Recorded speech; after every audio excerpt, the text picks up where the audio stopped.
Pero wala ho kayong anting-anting? Nananalig lang ako, nagdadasal ako.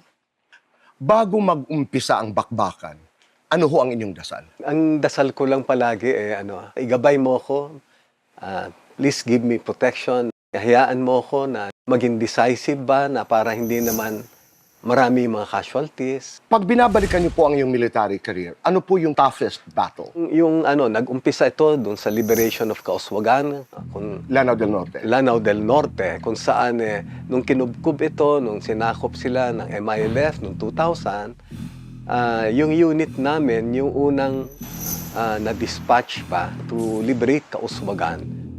Well, in the process naman, we were able to rescue around 329 daw hostages, no?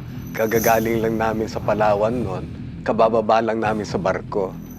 So after that, akala ko makakapagpahinga kami pero